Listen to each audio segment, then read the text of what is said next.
Hello and welcome to part 6 of skimage tutorial. In this part, we're going to look at some more interesting functionalities in skimage. The first functionality we're going to look at is scanning, and we're on line 63. Let's go ahead and execute line 63 and 64 and look at what transformation we get in the original image of the coins by running the canny function on this image. So the argument that we are sending to canny is image um, matrix itself. We are dividing that by 255 just to normalize the pixel values within a range of 0 to 1. Let's go ahead and run these two lines and look at how our plot has moved forward. And what we see here is in this second row, first column, this is the image of the coins that is created as a result of running canny function on the coins. So it's easy to guess that it's basically identifying outlines of the images within this picture. So you can see the circular boundaries for each of the coins, and it also draws the boundaries for the images which are inside the coins. So that's what the canny function does. Um, Very popular and very extensively used in image recognition. Let's move ahead and look at another function in skimage, that is peak local max. What peak local max does is it tries to identify the peak pixel values um, which are separated by a certain minimum distance.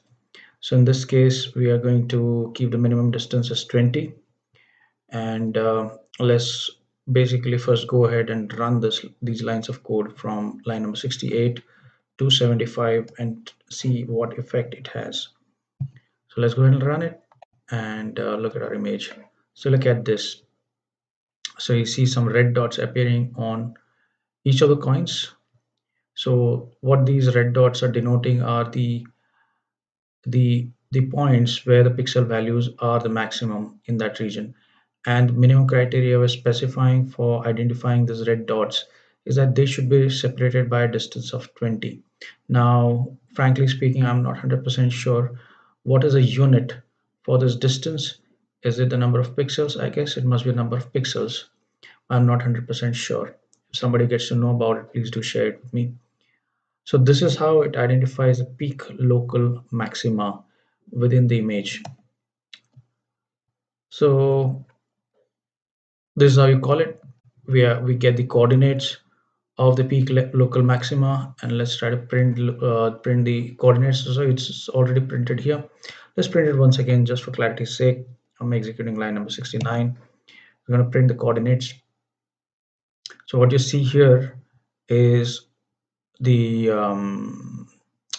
coordinate values for each of the peak local maxima. So the number of peak local maxima we've identified is let's do a simple coordinates.shape that will easily tell us how many peak local maximum values it has identified. So it has identified 12 such points on the coin's image, and there are two coordinate values for each of the peak local maximum. So that was about peak local maximum. Basically, after identifying the coordinates for the peak local maximum, we're just doing a scatter plot using the coordinates for each of the peak local maxima, and we are using the color equal to red. All right, so that's what the peak local maxima was. So let's move forward. You know what, let's actually stop the video here and pick up the next functionality in the next part. So thanks very much for watching, and please do join me in the next part. Thank you very much.